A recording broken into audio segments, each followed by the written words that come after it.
Assalamualaikum warahmatullahi wabarakatuh.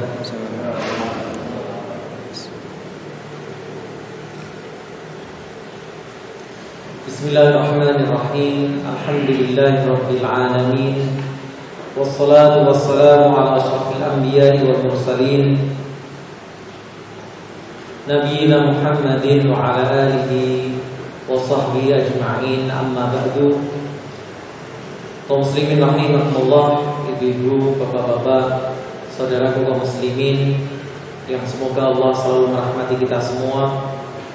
Alhamdulillah, kita berkesempatan melanjutkan pembahasan kita pada buku tafsir surah tafsir Juz Amma yang kita sampai pada surah Al-Duha, masuk ke ayat ke-8. Tapi sebelum itu tidak lupa salawat dan salam selalu kita aturkan kepada beliau, panutan teladan kita Rasulullah Muhammad sallallahu alaihi wa ala alihi wasallam. Di ayat yang ke-8 dari surat Al-Duha, Allah menyebutkan, mengingatkan nikmat yang Allah berikan kepada nabinya, wa wajadaka 'ailan fa'aghna. Dan dia Allah mendapatimu, wa wajada mendapati ka, yaitu kamu, ailan, sebagai orang yang mengurangkan. Kalau sebelumnya disebutkan tentang apa? Dalam keadaan tersesat. Tersesat artinya pernah tersesat di Mekah, apa pernah tersesat di Syam, apa maksudnya tidak mengenal syariat Allah sebelum wahyu diturunkan kepada beliau. Dan keadaan lain adalah beliau orang yang kekurangan. Ya, karena apa? Lahir sebagai anak yatim. Nah, kemudian yang terakhir merawatnya siapa? Pamannya Abu Thalib juga bukan orang yang kaya, bahkan termasuk orang yang kekurangan. Makanya bersepakat dengan paman yang lain untuk merawat putra-putranya Abu Thalib. Maka Rasulullah mengambil siapa? Ali. Nah, mendapati pamannya ini bukan orang yang berkecukupan. Fa'aghna, lalu dia Allah memberikan kecukupan. Dijelaskan oleh penulis Al-Ustaz Dr. Firanda Dirja Hafizahullah, pada awalnya Nabi hidup dalam keadaan miskin. Meskipun Nabi hidup menumpang pada Abu Thalib, tetapi Abu Thalib juga miskin. Oleh karena itulah Nabi bekerja membantu pamannya menggembalakan kambing orang-orang Mekah.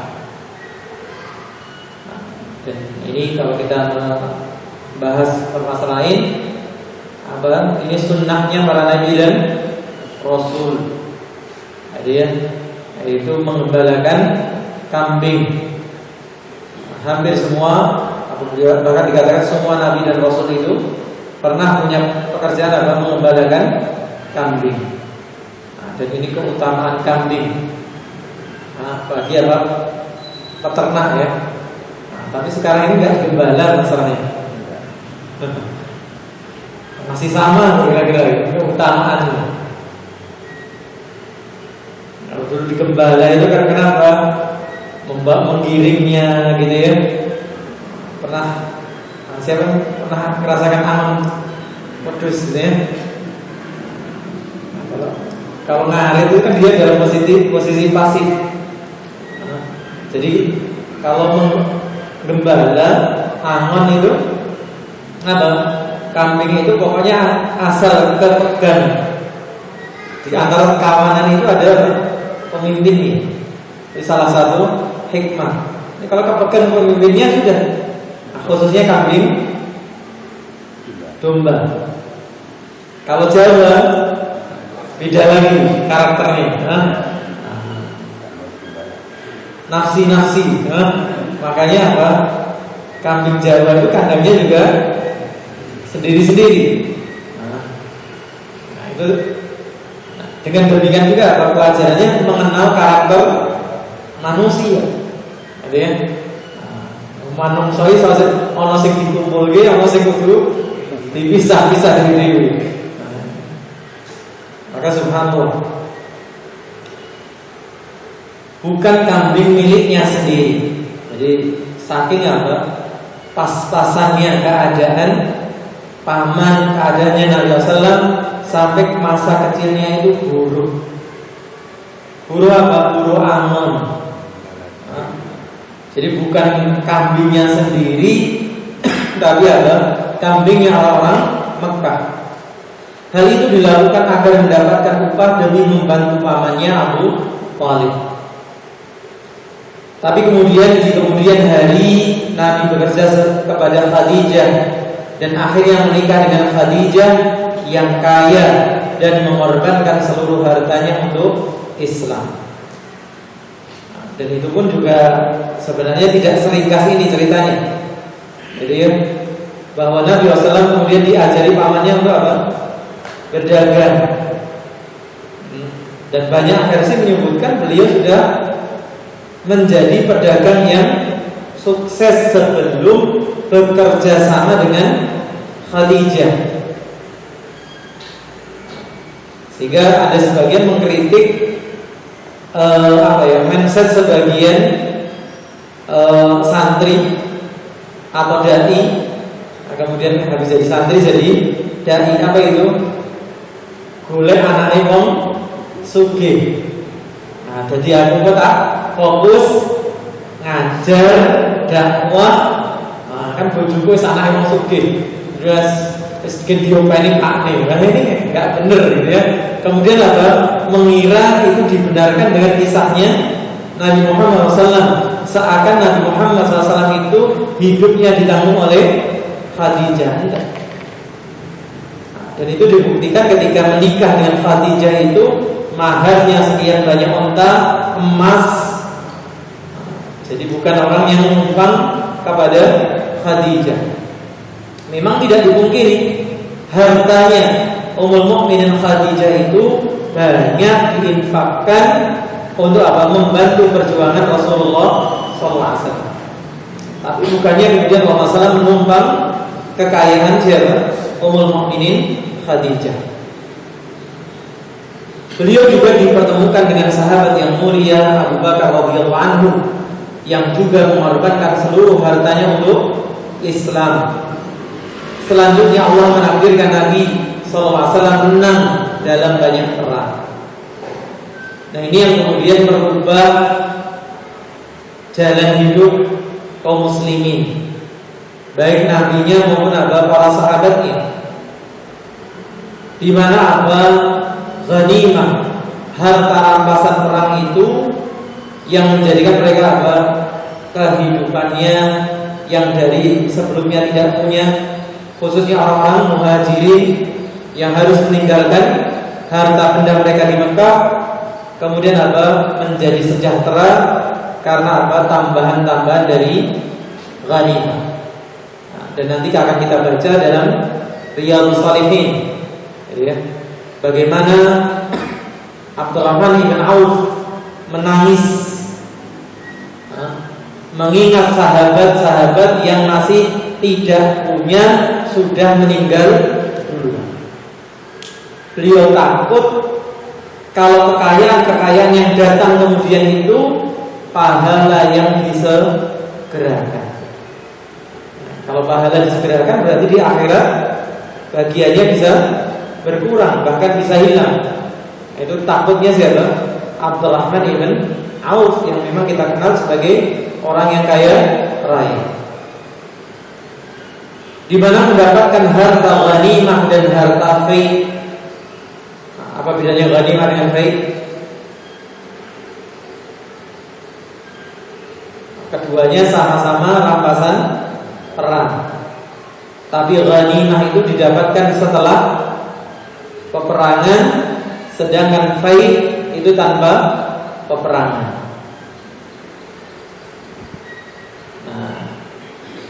Ini kemudian apa?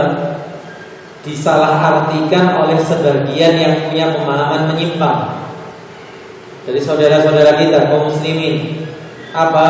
Kerampok, untuk mendanai yang katanya apa? Jihad, katanya fight. Ini nggak benar seperti ini. Maka hati-hati, kita harus belajar fikih-fikih sampai yang masalah seperti ini. Fight itu apa? Harta rampasan perang. Memang ada perang. Kaum muslimin, gitu ya, yang dipimpin dengan apa? Pemerintah yang sah, pemimpin yang sah, mengekspansi suatu wilayah. Ternyata yang diekspansi ini apa? Lari, meninggalkan harta bendanya. Nah, harta benda ini diistilahkan apa? Fight. Sehingga beliau memiliki harta yang banyak. Dan harta banyak ini untuk apa?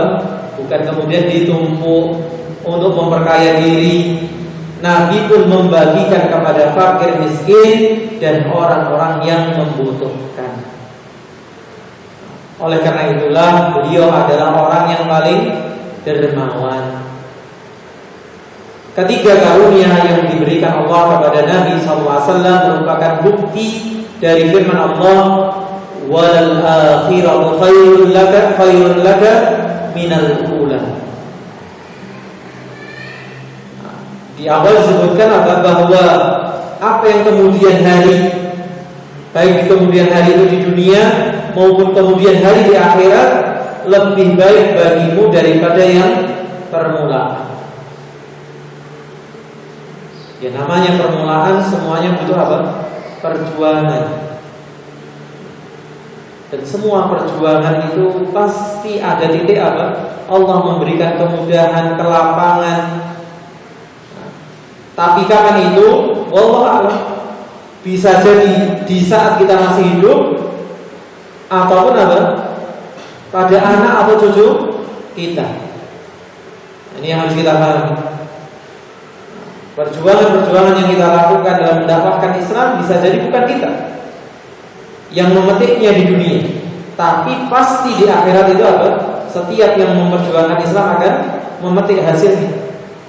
Sedangkan yang di dunia bisa jadi mendapatinya, bisa jadi tidak. Apa itu kenikmatan itu, kebaikan itu? Dari yatim, lalu akhirnya dinaungi oleh Allah. Dari yang dulunya anak yatim dimuliakan menjadi orang yang dihormati. Dari tersesat lalu diberi petunjuk oleh Allah, diangkat menjadi nabi. Dari kekurangan lalu diberi kecukupan.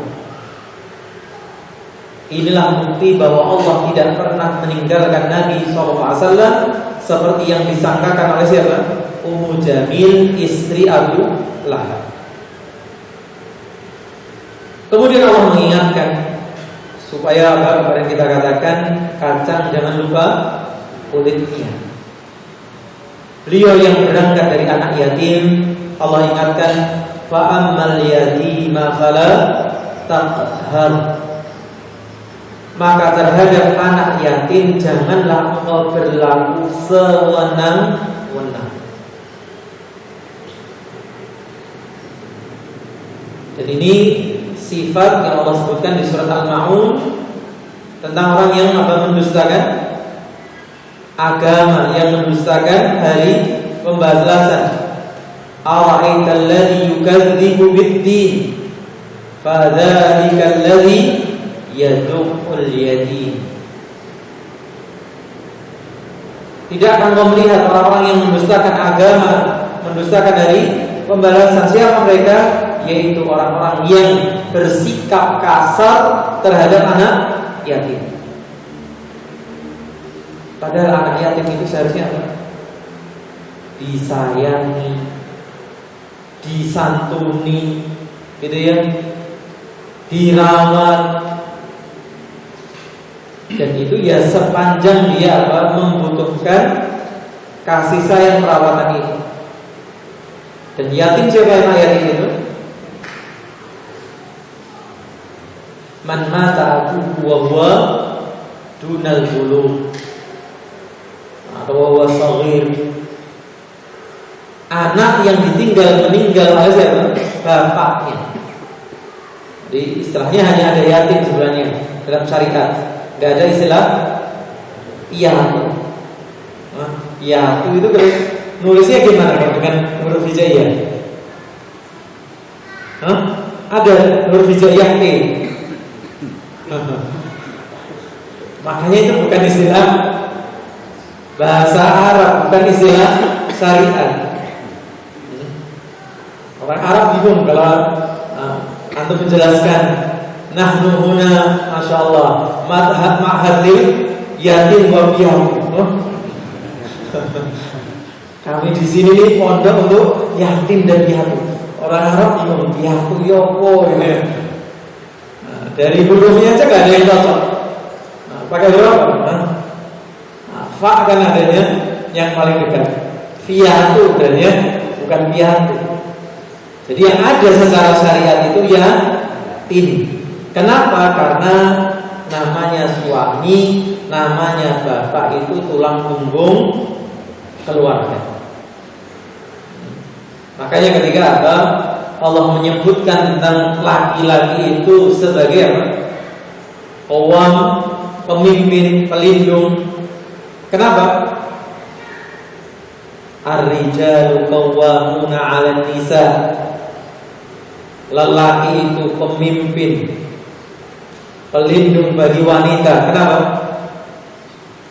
Bima faddalallahu ba'dahum 'ala ba'din. Yang pertama, karena Allah memang memberikan kelebihan laki-laki itu daripada wanita. Dari segi fisik, mental, cara berpikir, memang beda antara laki-laki dengan perempuan. Yang kedua, wa bima anfaqu min amwalihim.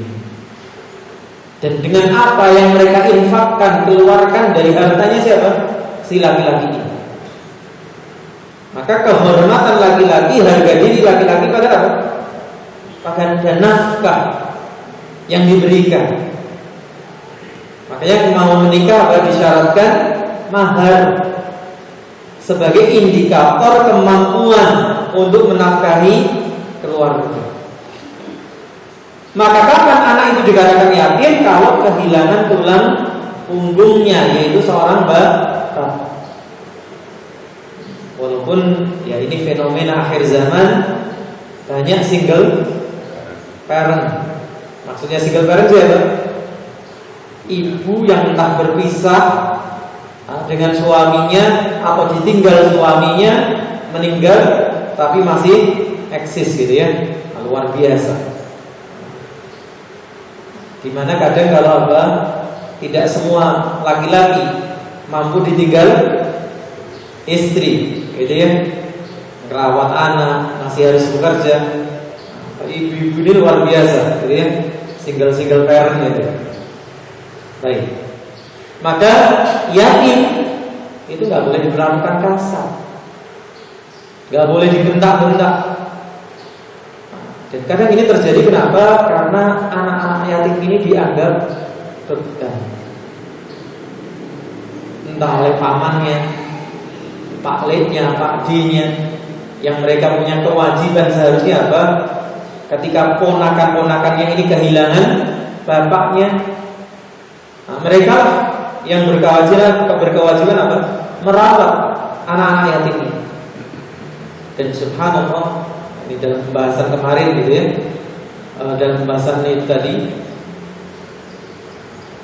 fadzalika alladzi yad'ul yatim, itu mengingatkan bahwa sebenarnya setiap kali ada kesempatan baik, itu Allah sedang membukakan kesempatan apa? Kebaikan untuk yang melakukan atau yang menerima kebaikan.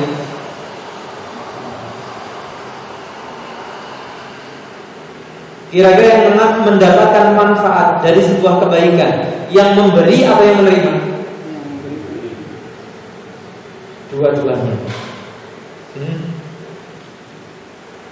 Yang mendapatkan manfaat ketika ada kebaikan, yang memberi atau yang menerima?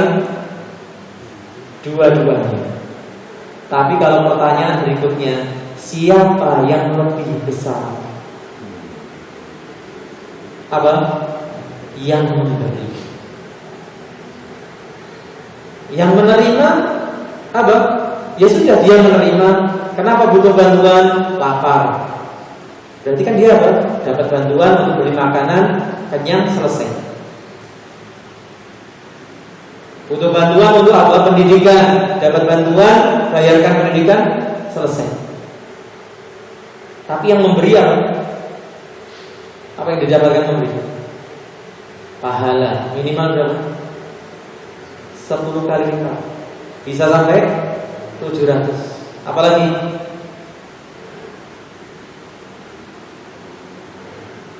hartanya dibersihkan dari harta yang haram.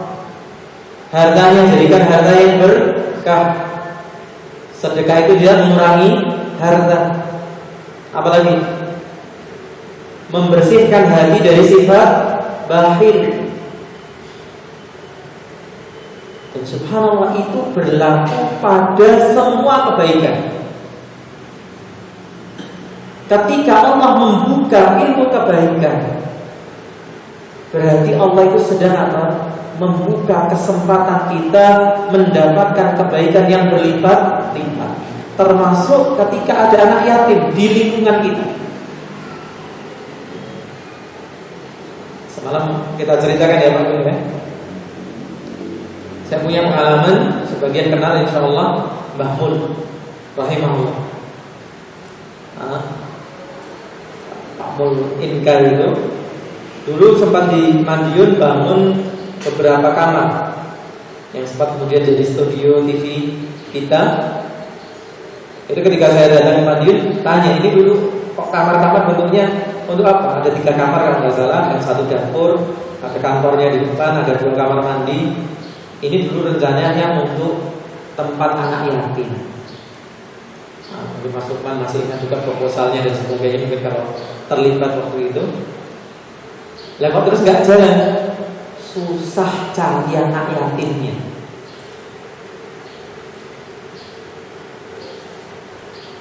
Jadi subhanallah, ini yang juga pernah ditulis oleh salah seorang ustaz gitu ya, Ustaz Jogja, Ustaz Amro atau yang lain, atau Ustaz Yudian. Ketika kita membaca seperti sekarang ini, yang kita rajin donasi, buka uang donasi, donasi sudah tutup, paket sudah habis. Seringkali kita sebenarnya punya niatan, ada donasi apa, kita pengen, ternyata sudah terlambat. Jadi jangan dibayangkan bahwa apa, kesempatan berbuat baik itu ada setiap saat, setiap waktu. Tidak. Kadang kesempatan ketika dibuka di situ, dan disitulah sebenarnya kesempatan kita. Ketika kita abaikan apa, lewat. Seperti yang kita ceritakan tentang teman-teman di Madiun. Mereka punya keinginan bikin apa, pondok untuk anak yatim. Tapi cari anak yatimnya susah. Padahal mungkin bagi sebagian kita, loh, ponakanku ini kain, aku duwe 3, aku duwe 5. Ya berarti itu kesempatan yang Allah bukakan untuk apa? Untuk kita. Entah langsung maupun tidak langsung. Langsung itu yang kalau Allah memberikan keluasan rezeki, ya berarti rezeki kita. Ataupun tidak langsung, misalnya kita punya kenalan, oh di sana ada pondok yatim, oh di sana ada orang yang merawat anak yatim, kita arahkan ke sana. Maka kalau dalam surat Al-Ma'un, apa kelanjutannya? Wala yahuddu 'ala ta'amil miskin. Orang yang mendustakan hari akhir itu apa? Sama anak yatim kasar, mengajak memberi makan orang miskin pun tidak. Nah, disebutkan karena apa? Dia sendiri tidak terbiasa memberikan makan orang miskin, sehingga untuk ngajak malu. Atau bisa jadi apa? Untuk mengajak saja tidak. Padahal dengan keadaan seperti sekarang ini, kita bisa berbuat langsung ketika apa? Allah memberikan kelapangan, kelonggaran harta, atau minimal sekarang kita bantu sharing. Oh ada di sana donasi ini, oh di sini donasi ini.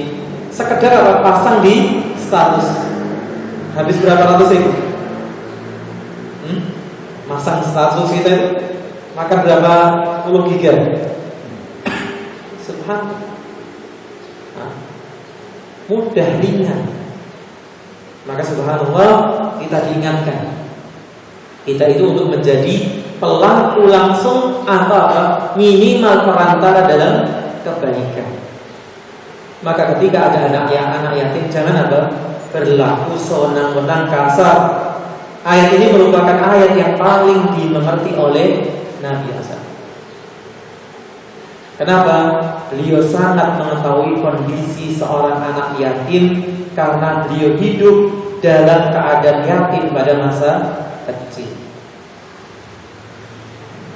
Inilah orang-orang yang disebut dengan tadi apa? Kacang tidak lupa kulitnya. Maka kita perlu iri gitu ya dengan mereka yang hidupnya sebelumnya apa?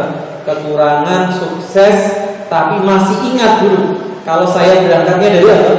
Kekurangan. Sehingga apa? Dia tidak lupa ketika sudah kaya, ada orang datang minta bantuan, ada orang butuh apa? Support, butuh pekerjaan dan sebagainya. Nah, orang-orang seperti ini orang yang tidak lupa kulitnya.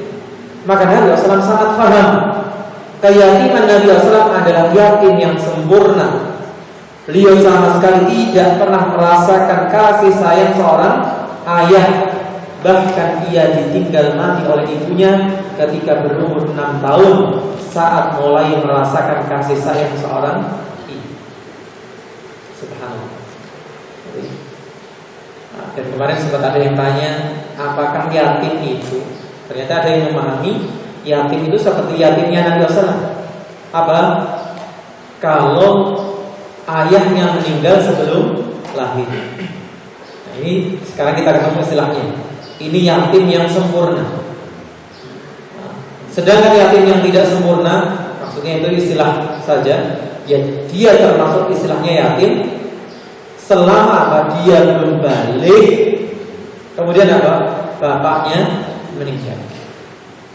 Nah, yang saya sendiri masih ada pertanyaan. Nah, mungkin ada yang hadir di sini punya ilmunya. Banyak di antara pondok yatim atau panti asuhan yatim itu merawat anak-anak yatim sampai setelah balik. Nah, ini hukumnya gimana kan? Pernah dengar itu bahasa itu Ustaz Aris? Atau yang lainnya? Saya sempat cari-cari artikelnya sampai sekarang belum ketemu. Sempat menanyakan ke beberapa ustaz belum dapat jawaban. Karena ketika mereka membuka donasi untuk anak yatim, berarti kan harus disalurkannya kepada siapa? Yang berhak. Nah, yang berhak tadi definisi syariatnya apa? Sampai balik. Padahal biasanya panti asuhan itu biasanya melepas anaknya kapan? SMA rata-rata. Nah, ketika SMA ini sudah balik. Nah, makanya harus bahasa donasinya harus lebih luas lagi supaya tidak salah tasarrufnya, gitu ya. Maka Nabi Muhammad SAW itu ketemu bapaknya tidak sama sekali.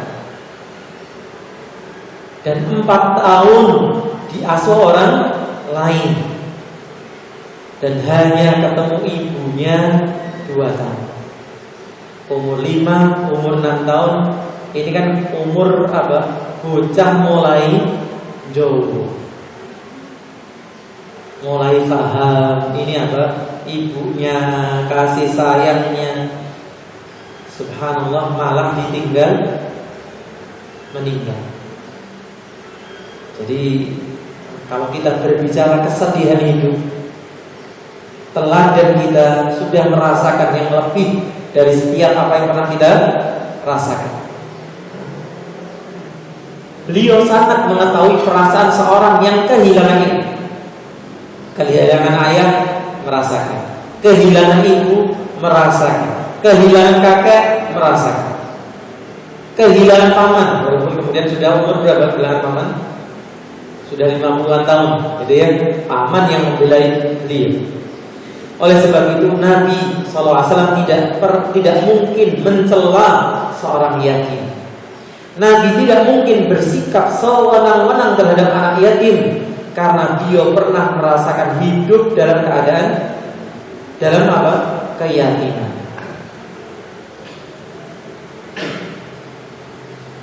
Dan anehnya kenapa Allah memperingatkan seperti itu? Ya, ini peringatan bagi kita sebagai umatnya.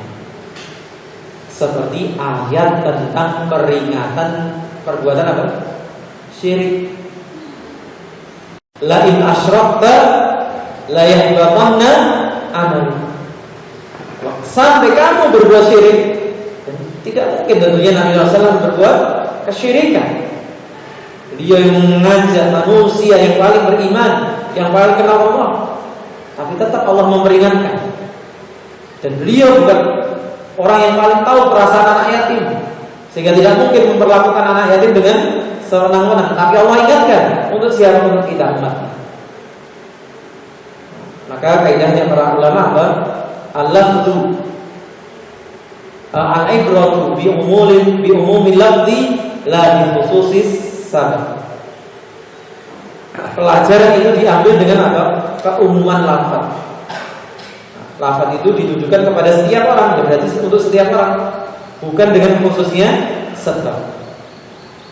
Bahkan dalam sebuah hadis dari Sahal bin Sa'ad As-Sa'idi radhiyallahu anhu, Nabi SAW bersabda, "Ana wa kafilul yatimi fil jannati hakadha." Pernah di antara motivasi beliau untuk berbuat baik kepada anak-anak yatim, beliau mengatakan, aku dan orang yang mengkafil, merawat, mengurus anak yatim berada di surga seperti ini. Wa qala bi isbi'ihi as-sababa wal wusta. Dan beliau mengatakan, mengisyaratkan dengan apa? Kedua jarinya, yaitu telunjuk dan jari tengah. Coba jari telunjuk dan tengah ini kalau jenengan bentangkan sejauh-jauhnya, bisa berapa meter? Setengah meter sudah potol gitu ya. Ini menunjukkan gak akan jauh. Pas kita berusaha kita jauhkan, gak bakal jauh. Gambarannya orang yang mau kafir. Tapi karena juga 7 hal yang membinasakan itu apa? Memakan harta anak yatim.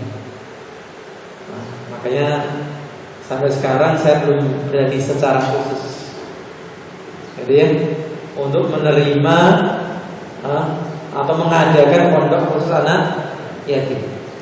Ini problem utamanya Mas Rantoto ya. Ini bendaharanya. Anak-anak kita yang sudah balik gimana? Disampaikan dari sini ya.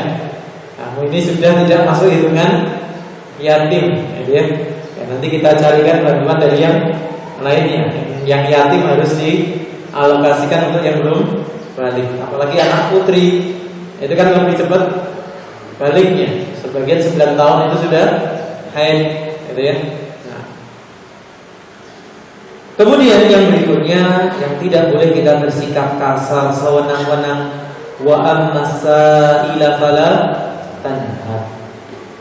Dan terhadap orang yang meminta-minta, janganlah engkau menghardiknya. Bahkan kalau ada seorang itu menjadikan apa? Minta-minta itu sebagai profesi. Kalau kita memang tidak mau memberi, gak perlu pakai acara apa? Ngamuk, nyeneni, menghardik, ya sudah. Kalau mau menasihati, silahkan nasihati dengan baik. Misalnya tentang hadis apa? Dibangkitkan di hari kiamat tidak punya daging di wajah. Berarti orang yang meminta-minta itu dijadikan apa? Profesi.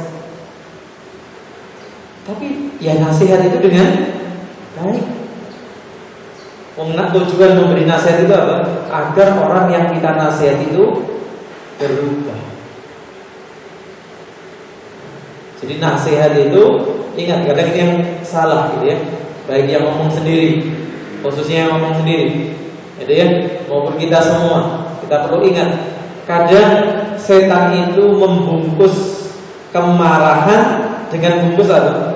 Sok mengasih nasihat. Padahal sebenarnya ingin melampiaskan apa? Kemarahan. Oh, itu loh, kanan deh.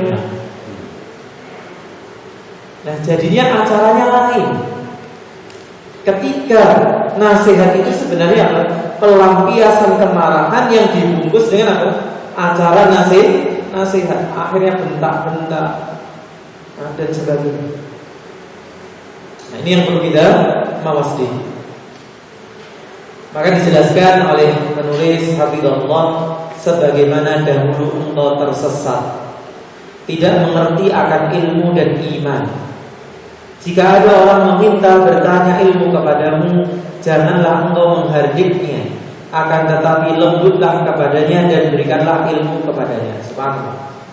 Dan meminta bukan hanya meminta materi. Yang paling mahal adalah minta apa? Ilmu. Dan ada ancaman khusus tentang orang yang menyembunyikan ilmu.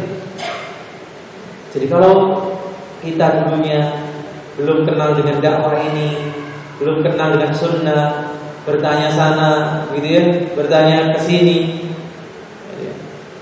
semua mungkin mengalami masa-masa seperti itu, masa perubahan dari apa yang dipahami sebelumnya yang keliru, kemudian mulai mengenal yang lebih baik, yang lebih benar, bertanya. Karena mungkin bertanya langsung kepada ustadznya itu kadang sungkan gitu ya. Nah, tanyanya sama kawannya, tanyanya sama jamaah yang lain. Maka ketika kita sudah mulai paham, mulai punya ilmu, kalau ditanya orang lain jangan pelit. Jangan bersikap kasar. Kowe kandhani bolak-balik ngeyel ya. Seperti yang ada diingatkan oleh Ustaz Abdullah Zain. Kadang sebagian kita ketika sudah mengenal sunnah mengharapkan orang lain berubah dengan cepat.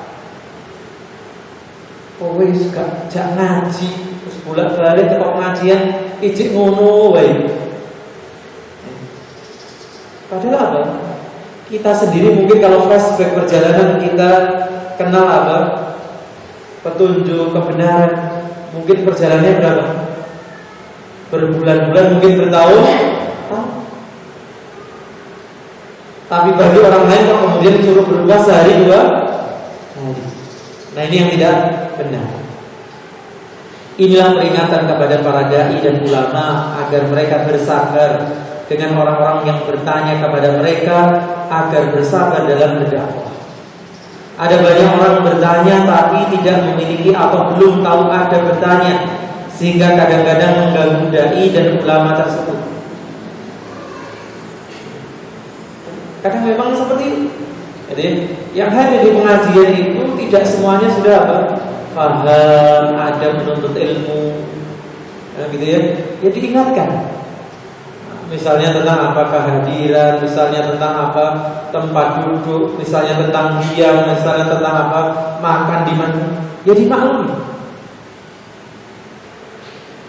Kadang apa sebagian dai bersikap lempeng-lempeng saja, seakan semua itu levelnya sudah sama, sehingga ketika ada satu melakukan perbuatan yang tidak seharusnya apa, ini nggak seperti ini, seharusnya penuntut ilmu lain. Jadi kita harus tahu dulu ini. Seperti Nabi SAW bersikap kepada sahabat yang sudah lama keislamannya, sudah dalam ilmunya, seperti yang kita bahas tentang khauf.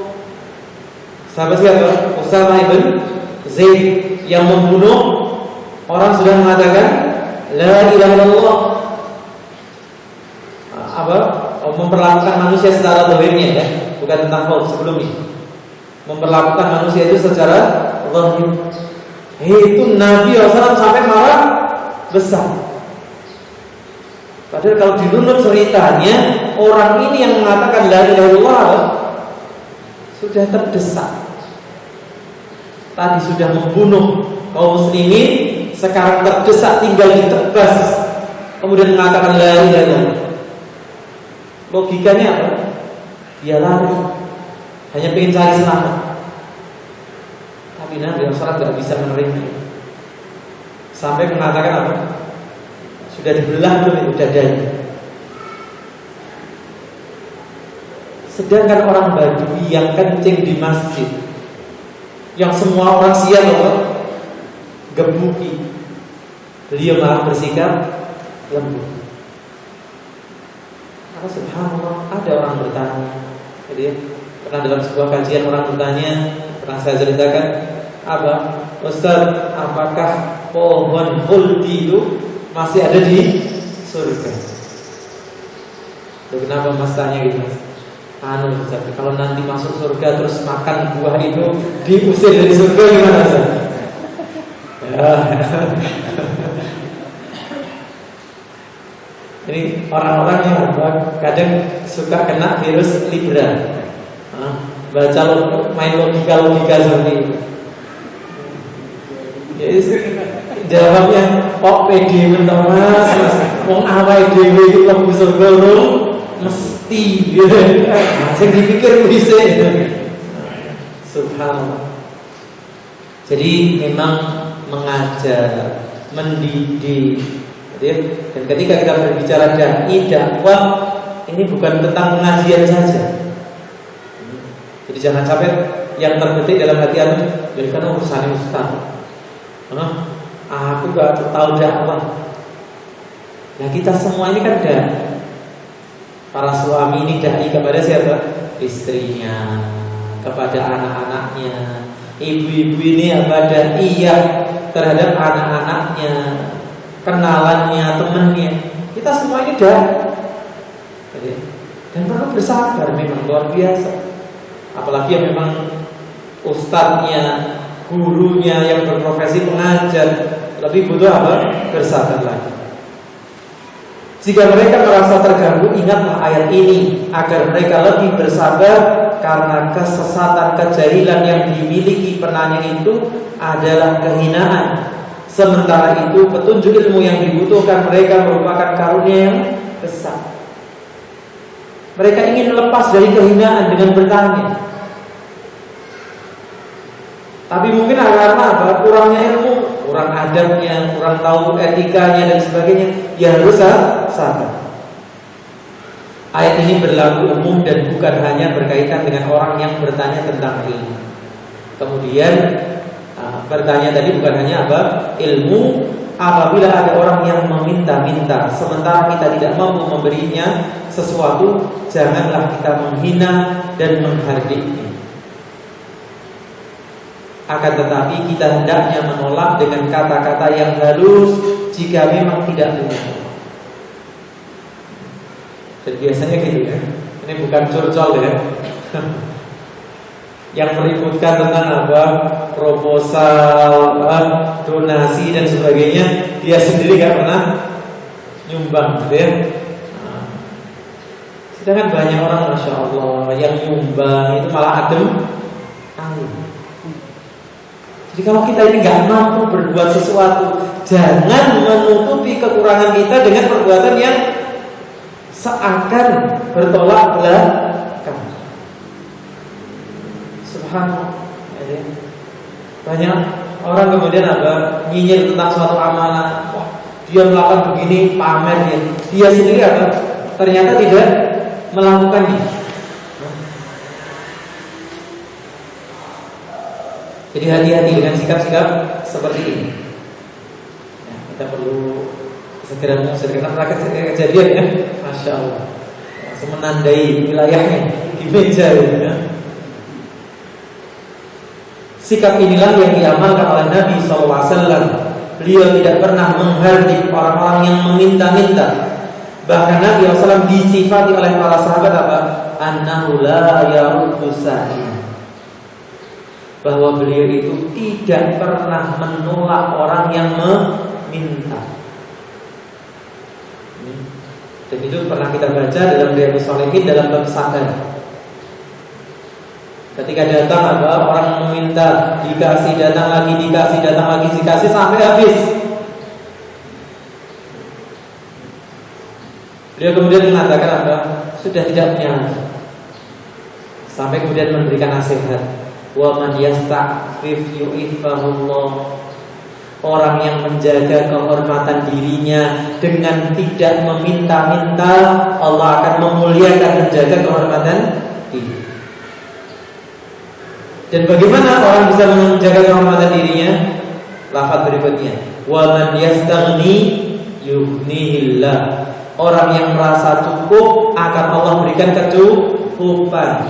Bagaimana bisa menjadi orang yang merasa cukup? Lafaz berikutnya apa? Wa man yatasabbar yusabbirullah. Ya, ketika ada kekurangan sabar. Kuncinya di situ. Nanti insyaallah cukup. Karena orang yang mau berlatih sabar akan dibantu untuk menjadi penyabar. Bahkan dia tidak pernah menolak, apalagi membentak seandainya memang punya. Diceritakan oleh sahabat Anas bin Malik. Dia mengatakan masuk ila Rasulullah ala al-islami syai'an illa a'tah. Tidaklah Rasulullah diminta sesuatu demi untuk masuk Islam, kecuali Rasulullah SAW akan berikan. Apalagi faktornya yang mintanya apa? Demi memotivasi orang itu masuk Islam. Habis ini kita akan lihat buktinya. Qala faja'a rajulun wa fi riwayatin sa'ala an-nabiy sallallahu alaihi wasallam ghanaman baina jabalaini. Bahkan pernah orang datang minta kambing. Seingat saya tidak ada tambahan riwayat antara dua gunung. Dia datang itu minta kambing. Fa'aqahu ghanaman bainal jabalain. Tapi ketika Nabi SAW tahu yang datang ini kepala suku, pemuka di sukunya, dikasih kambing antara dua gunung. Coba gunung, katakan gunung itu bukit kecil. Karena mana ada bukit gitu ya. Katakan bukit ini dengan sini kan sama-sama agak tinggi gitu. Tengah lembahnya ini Masjid Al-Khair. Kira-kira kalau ada kambing masjid ini isinya berapa? 100 nggak muat ya? Langsung lebih. Kalau punya sesuatu dan memang apa tujuannya tepat, beliau nggak tanggung-tanggung. Ngasih bukan hanya seekor dua ekor, apalagi cuma sesunduk sunduk. Lilit gimana? Gigi gitu ya. Ngasih itu subhanallah sampai puluhan mungkin bahkan ratusan. Faraja ila qaumi. Maka orang ini pun langsung pulang balik ke kampungnya. Faqala ya qaum aslimu. Jadi ini yang memang disasar oleh Nabi SAW. Orang ini langsung mengatakan kepada kaumnya, kaumku, ayo masuk Islam. Fa inna Muhammadan yu'ti ata'an la yahsal faqata. Sesungguhnya Muhammad itu kalau memberi, maka dia memberi orang yang tidak takut miskin sama sekali. Fakta itu adalah fakta. Nabi SAW tidak hanya memberikan kepada kaum muslimin, bahkan Nabi SAW juga memberi untuk non-muslim, untuk menarik hati mereka agar masuk Islam. Akhirnya orang yang meminta kambing sepenuh lembah itu pun masuk Islam. Bahkan ia mendakwai kaumnya dengan menjelaskan kedermawanan Nabi SAW. Diriwayatkan pula dari Ibnu Syihab tentang kisah seorang sahabat awalnya sangat membenci kepada Nabi SAW.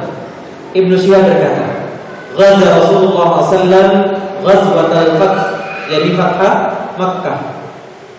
Tsumma kharaja Rasulullah biman ma'ahu minal muslimin faqtatalu bi Hunain. Rasulullah berperang untuk menaklukkan kota Makkah. Lalu Rasulullah pergi bersama kaum muslimin untuk bertempur dalam perang Hunain. Jadi setelah menang dari mana? Makkah, yang hanya terjadi peperangan kecil saja, dilanjut lagi ke satu wilayah namanya Hunain. Fa nasarallahu dinahu wal muslimina. Akhirnya apa? Allah memenangkan agamanya dan kaum muslim. Dan dikisahkan bahwa di antara rampasan perang Hunain itu, yang saya ingat adalah jumlah kambingnya 40.000 kambing. Sedangkan untanya saya lupa 25.000 atau sekian. Jadi kambingnya itu 40.000. Jadi ini menunjukkan orang dulu itu lebih daripada orang sekarang. Coba bayangkan sekarang, orang punya 40.000 kambing, satu suku. Lihat orang kampung itu apa? Paling 10-20 itu sudah banyak. Ya katakan sekarang ini kayak di Australia atau di Afrika, begitu ya, orang lomba-lombakan kambing sampai berapa? Ya ratusan. Ini 40.000 itu kayak apa gitu ya? Nah, ontanya juga apa? Ribuan. Maka ketika beliau membagikan hasil rampasan itu, Aqtar Rasulullah yawma idzin Safwan ibn Umayyah mi'atan minal na'am thumma mi'atan. Allah. Safwan ibn Umayyah ini pentolan Quraisy yang sangat benci kepada Nabi Muhammad. Gak mau masuk Islam. Untuk menarik dia masuk Islam dikasih 100 onta. 100 onta kurang lebih ini apa? Dendanya pembunuhan hari ini. Yang nilainya kalau kita baca-baca berita itu, kalau ada pengumpulan donasi untuk TKW atau TKI itu kurang lebih berapa? 3M. Nabi SAW apa? Ngasih 3M, ngasih 3M, ngasih 3M. Kasih 3M belum masuk Islam, kasih lagi 3M. Belum masih masuk Islam, kasih lagi 3M. Allah. Nabi SAW itu memang kaya tapi tidak memperkaya diri dan bukan untuk berfoya-foya. Disebutkan oleh apa? Sa'id bin Musayyib mengatakan bahwa Safwan ibn Umayyah berkata, "Wallahi laqad a'tani Rasulullah sallallahu alaihi wasallam ma a'tani." Demi Allah, Rasulullah telah memberikanku semuanya. Padahal wa innahu la abghadun nasi ilayya. Padahal ia adalah orang yang paling aku benci. Fama bariha yu'tini hatta innahu la ahabbun nasi ilayya. Namun Nabi terus memberikan kepadaku hingga akhirnya ia adalah orang yang paling aku cinta. Itulah tabiat manusia.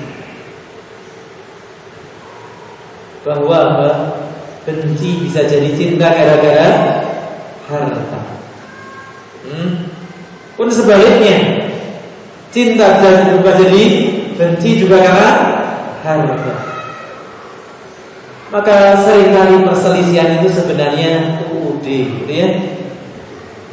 Sebenarnya masalah urusan dunia, urusan duit, bukan masalah manhaj. Kadang manhaj itu masalah buku saja, gitu ya. Maka orang harus jujur. Apa sebenarnya masalahnya? Gitu. Memang urusan dunia yang diselesaikan. Urusan dunia itu kecil. Dan dari beberapa kisah ini tampaklah bahwa Nabi SAW benar-benar mengamalkan firman Allah dan terhadap orang-orang yang meminta janganlah engkau menghardiknya. Bahkan Nabi SAW selalu memberi barang yang dimilikinya.